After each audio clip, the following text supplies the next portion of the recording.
Proveniente de un fructífero paso por TNA, en donde se consolidó como uno de los luchadores jóvenes a seguir en este negocio, Marcus Carbone llegó para tratar de dejar huella en la decadente marca de WWE ECW a inicios del año 2007, siendo capaz de amasar una impresionante racha de victorias que lo postraba imparable ante el resto del roster extremo. El imponente atleta pronto se unió a la causa de The New Breed, siendo una adición hecha a la medida para el stable de jóvenes sedientos de éxito y de gloria que buscaban apoderarse de ECW. Y aunque el concepto de un stable de sangre nueva era bastante interesante, lo cierto es que WWE no tuvo visión alguna para encaminarlo apropiadamente. Y la verdad sea dicha, de entre todos, al menos desde un punto de vista atlético físico, Carbone era indudablemente el más vistoso de todo New Breed.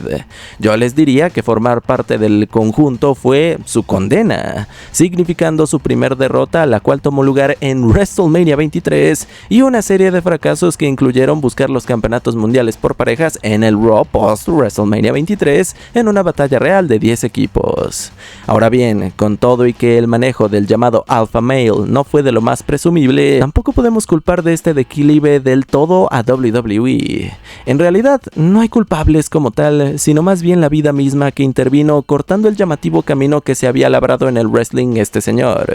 A mediados de 2007, trágicamente la hermana de Carbone falleció, y él, probando que eso de que era el macho alfa no era solo un apodo, tomó la decisión de abandonar la lucha profesional en su totalidad, retirarse de plano, hacer a un lado su trayectoria en WWE, todo para poderse hacer cargo de los 2 hijos pequeños que su hermana dejó. Una elección honorable que no podemos más que admirar hasta el día de hoy. Y sí, lo cierto es que Marcus Carbone no pudo hacer demasiado en su efímera estadía en la promoción de Vincent Kennedy McMahon. No obstante, su perfil y su presencia tan llamativos fueron más que suficientes como para ser una de las contadas superestrellas de ECW en la selección de personajes de SmackDown vs. Raw 2008. Una genial adición en lo que a mí respecta, no solo por el arsenal poderoso e implacable que poseía el macho alfa, sino también por tener ese temazo de entrada en el juego, y verlo merecidamente representando, aun con lo breve que fue su historia en esta empresa, a ECW.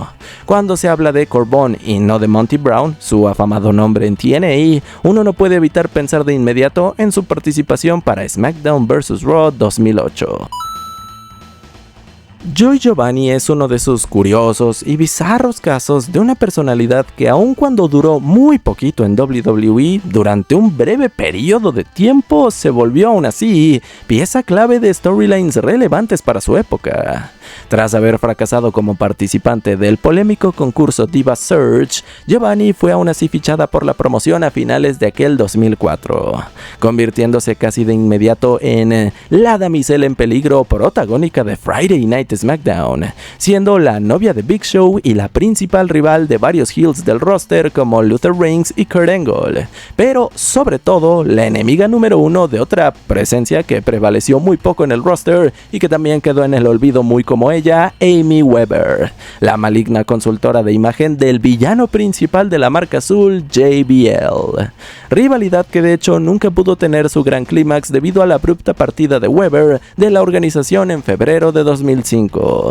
Tras quedarse sin su contraparte y con el ángulo romántico con el gigante de la industria disipándose poco a poco, Joey Giovanni fue quedando relegada a un rol mucho menos prominente de forma progresiva, al grado en que se volvió relleno o personaje de fondo para los típicos segmentos con los que WWE solía sobreexplotar la imagen de sus divas durante aquellos años. Ya se la saben, lo de libro, lo de manual, lo de siempre, concursos de bikini, competencias de ropa interior y todo el contenido premium para los chaquetos. El 6 de julio fue liberada de su contrato como parte de los habituales recortes presupuestales que lleva a cabo la empresa cada año y jamás pudo debutar oficialmente en el ring. Lo crean o no, estuvo algunos meses pero no tuvo ni una sola lucha oficial. Detalle importantísimo que aún así no impidió que la chica buena del show azul se hiciera con un lugar en el roster de SmackDown vs. Raw 2006, el cual llegó a la PlayStation el 11 de noviembre de 2005,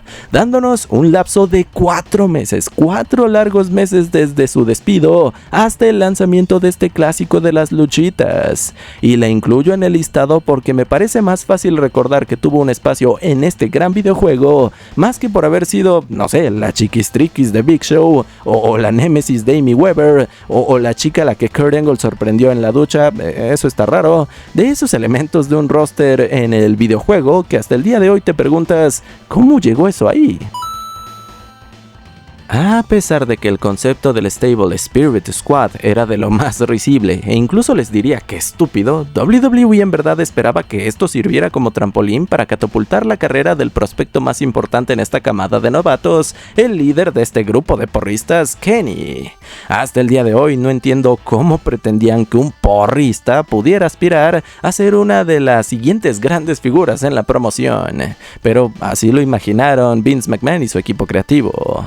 Fue hasta que Spirit Squad cayó que Kenny tuvo una chance real de buscar la gloria en solitario, aunque tampoco es que le dieran demasiadas herramientas como para sobresalir, ni en términos de gimmick ni tampoco de storylines. Kenny en verdad era un tipo genérico cuya carrera estuvo marcada por vagos intentos de ángulos que nunca llegaron a nada, desde querer unirse a Edge y Randy Orton en la grandiosa alianza que fue Rated RKO, su rivalidad con Ric Flair sobre pasado y presente, seguramente la más importante de la historia de Kenny, pasando por una relación amorosa con Victoria que se sintió de lo más forzada, llegando incluso a una lucha por el WWE Championship ante Triple H de lo más random 2 años después de que empezó su disque push en solitario y que básicamente sirvió para enterrarlo. Y luego de, insisto, 2 años de ser la promesa que jamás se materializó, Kenny quedó despedido de la compañía en noviembre de 2008 bajo mucha polémica, pues tras su salida de la empresa el luchador comentó haber sido saboteado por un John Cena que no solo le puso trabas en su carrera sino que también le había arrebatado a su interés romántico Mickie James. La cruda realidad, gente, es que el rubio nunca pudo escapar de la reputación de ser el líder de un conjunto de animación, y lo chistoso es que Spirit Squad no apareció en ningún videojuego de WWE sin importar la relevancia que llegaron a tener en Raw durante 2006, mientras que Kenny Dykstra sí hizo acto de presencia en el flojito roster de SmackDown vs. Raw 2008. Y sé que esta edición de los juegos no es una de las mejor valuadas en la saga, pero para Dykstra es uno de los pocos momentos destacados que en verdad puede presumir, y tengo la impresión de que es más fácil relacionarlo con su render del juego, el buen promedio que le dieron en este mismo en niveles de poder y hasta sus habilidades como personaje jugable, más que por cualquier lucha, segmento, promo que tuviera en WWE.